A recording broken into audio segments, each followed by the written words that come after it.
নেককার দিনদার বউ চাইবো একজনের কাছে, তিনি কে? দেখুন, পৃথিবীতে অনেক কিছু মানুষ না চাইতেই পেয়ে যায়, বাট দুটি জিনিস আল্লাহর কাছে চাইতে হয়।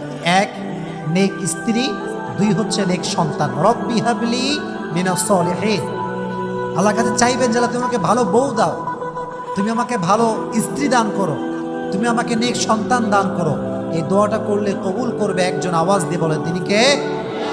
একবার নবীজি সাহাবা একরামদের মাজলিসে বসে আছেন, যেমন ভাবে আমি আপনাদের সামনে বসে আছি। নবীজির সামনে কয়েকশো সাহাবা বসে আছে। একজন যুবক সাহাবা এসে বলল, ইয়া রাসূলুল্লাহ, ইয়া হাবিবাল্লাহ, মান তুহিব্বু আকসার, who do you love most? নবী হে, আপনি সবচেয়ে বেশি কাকে ভালোবাসেন? আরব বিশ্বে তখন বউকে ভালোবাসা এক কাপুরুষতা মনে করা হতো। যে বউকে ভালোবাসা তাকে বলা হতো কাপুরুষ। তৎকালীন সময়ে প্রথার মাঝখানে নবীজি সমস্ত প্রথাকে ভেঙে দিয়ে সবার সামনে বললেন, সাহাবা একরাম শোনো, উহিব্বু আয়েশাতা আকসার, আমি নবী আমার স্ত্রী আয়েশাকে সবচাইতে বেশি ভালোবাসি। সুবহানাল্লাহ বলেন, আমি আমার বউকে সবচাইতে বেশি ভালোবাসি। দেখছেন কত সুন্দর হাদিস, সবার সামনে ওপেনলি বলছে আমি আমার বউকে বেশি ভালোবাসি। এক নাম্বার হাদিস। দুই নাম্বার হাদিস, এটা হচ্ছে এক মজার হাদিস। মানে যতগুলো হাদিস বলবো তার মাঝে এটা একটা অসাধারণ হাদিস। স্মার্ট হতে হবে, রোমান্টিক হতে হবে। আজকালকার স্বামীর এত খ্যাত, যদি বউকে কেউ বলে যাচ্ছা তোর স্বামী কেমন রে, শালা একটা বাটপা, এর মতো বদমাইশ কেউ নাই। মনে রাখবেন একটা কথা, যে পুরুষ তার স্ত্রীর কাছে ভালো সে আল্লাহর কাছে ভালো। যে পুরুষ তার স্ত্রীর কাছে ভালো সে তার নবীজির খাঁটি উম্মত হয়ে যাবে। সুবহানাল্লাহ পড়ে। এবার হাদিসটা শুনুন, নবীজি কতটা রোমান্টিক ছিল, কতটা সুন্দর ব্যবহার তার ছিল। একবার যুদ্ধ করে নবীজি ফিরে আসছেন বাসার দিকে, সমস্ত সাহাবা একরাম নবীর সঙ্গে আছেন। তো হঠাৎ করে নবীজি বললেন, এই তোমরা সবাই যাও, সামনে আগাও, আমি আর আয়েশা সবার পেছনে আসবো। যখন সব সাহাবা দূরে চলে গিয়েছে, একদম দূরে, তখন আয়েশাকে বলছে, নবীজি বলছেন, আয়েশা চলো আমরা একটা দৌড় প্রতিযোগিতা করি। ওই যে সামনে একটা পিলার দেখছো না, বিশাল বড় লম্বা পিলার, তুমিও দৌড়াবা আমিও দৌড়াবো, দেখবো যে কে আগে যেতে পারে। সুবহানাল্লাহ। নবীজি দৌড়ের প্রতিযোগিতা করছেন, আর আজকে হুজুরের বউ হুজুর বলে চলো একটু ঘুরে আসি। হ্যাঁ বেয়াদব, ফেতনার যুগ, কিসের ঘোরাঘুরি, বস চুপ করে বাড়ির মধ্যে বসে থাক। এরকম আমরা খ্যাত, আমরা রোমান্টিকনেস বুঝি না। তো নবীজি বলেন চলো দৌড়াই। এবার নবীজি দৌড়াতে শুরু করলেন। আয়েশা রাদিয়াল্লাহু তাআলা আনহা নবীজির সঙ্গে দৌড়াতে শুরু করলেন। দুজন দৌড়াচ্ছে, কিন্তু আয়েশা রাদিয়াল্লাহু তাআলা আনহা একটু স্লিম ছিলেন, পাতলা, আর নবীজি একটু বেশি, আয়েশার থেকে একটু বডি বেশি ছিল। মনে রাখবেন, যখন মানুষ দৌড়ায় যে চিকন বেশি সে আগে যায়, আর যে একটু মোটা সে পেছনে থাকে।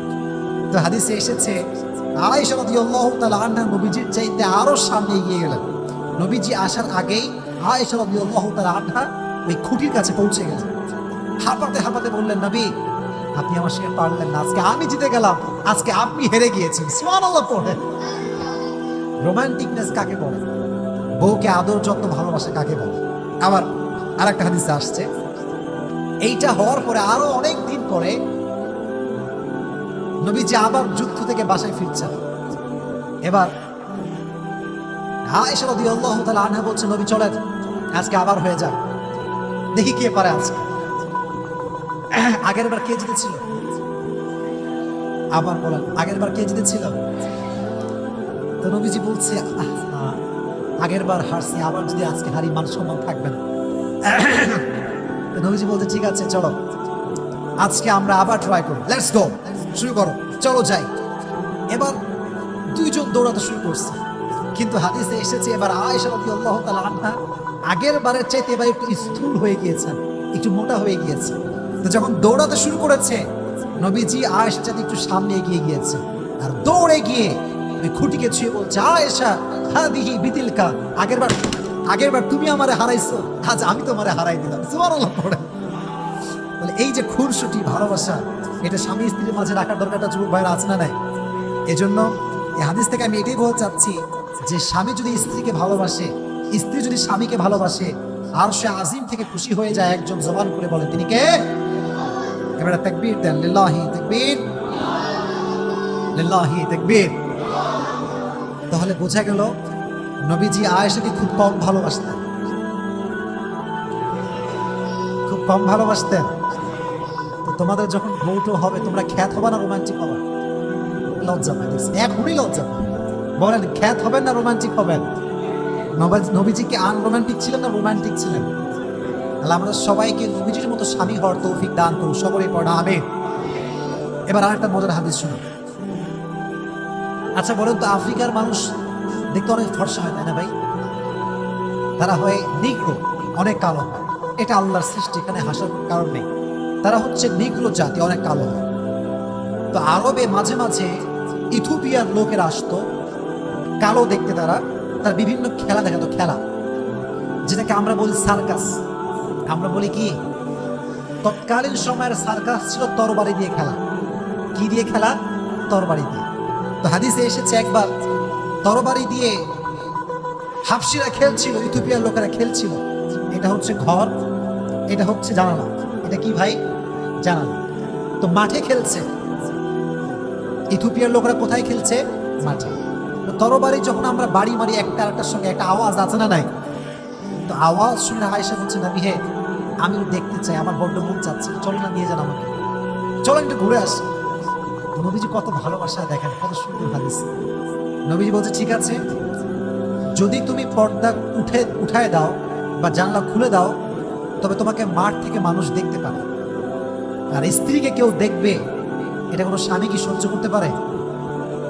বাংলাদেশে পারে? বাংলাদেশে সবই সম্ভব। আজকাল দেখবেন বাংলাদেশে স্বামী স্ত্রী মাশাআল্লাহ ব্লগ চলতেছে, ঘুমাইয়া বউরে দেখাচ্ছে আরামে। মানে বউটা হচ্ছে তার ইনকামের সোর্স। বইয়ের রূপ দেখাবে, টাকা আসবে। নাউজুবিল্লাহ পড়লেন না আপনারা? তোমাদেরকে সবাইকে বলছে, যুবক ভাইরা শোনো, জীবনে হালাল ভাবে এত টাকা কামাবা, এত টাকা কামাবা যেন স্ত্রীকে দেখিয়ে টাকা পয়সা ইনকাম করতে না হয়। ঠিক না বলো যুবক ভাইরা? এত টাকা কামাতে হবে তোমাকে, খালি বউরে দেখায় দেখে ব্লগ করে বেড়াচ্ছে। এটা বড় মারাত্মক ফিতনা। এটা আমার বউ, আমি দেখবো। পৃথিবীর কেউ আমার বউকে দেখার অধিকার রাখে? এবার দেখেন আমার দিকে তাকান।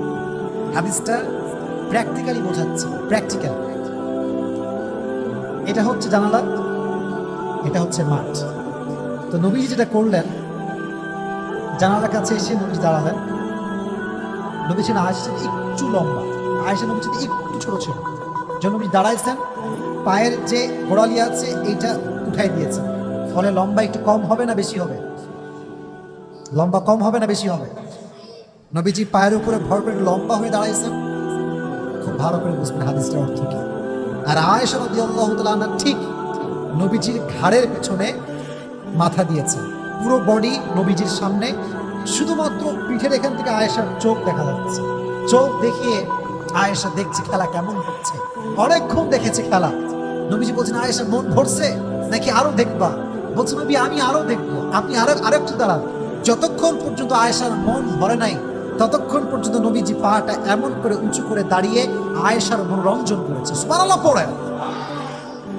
ভালোবাসা কাকে বলে? হ্যাঁ, কত সুন্দর ভালোবাসা। আরেকটা হাদিসে এসেছে, এটা কি? এইটা কি ভাই? আচ্ছা, পানি খাবো, এটা বাহানা ছিল। একটা হাদিসও আছে। দেখেন কত সুন্দর হাদিস। আয়েশা রাদিয়াল্লাহু তাআলা আনহা যে গ্লাসে পানি পান করতেন, মনে করেন নবীজি এখান থেকে পানি পান করেছেন, আয়েশা এখান থেকে পানি পান করেছেন। নবীজি আয়েশার সামনে ঠিক ওই মুহূর্তে গ্লাসটা নিয়ে আয়েশা যেখান থেকে মুখ লাগিয়ে পানি পান করেছে, নবীজি সেখানে মুখ লাগিয়ে পানি পান করতেন। কি সুন্দর ভালোবাসার বহিঃপ্রকাশ। আরেকটা হাদিসে এসেছে, আমি আগে বলেছিলাম যখন বিয়ে হয়েছিল আয়েশার বয়স কি বেশি ছিল না কম ছিল? আরো জোরে, কম না বেশি?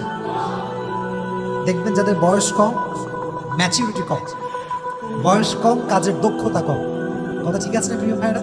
দক্ষতা কম। তো যখন প্রথম বিয়ে করে আসছেন বাসায়, রান্না করতে পারে না, ভাত রান্না করতে পারে না, রুটি বানাইতে পারে না।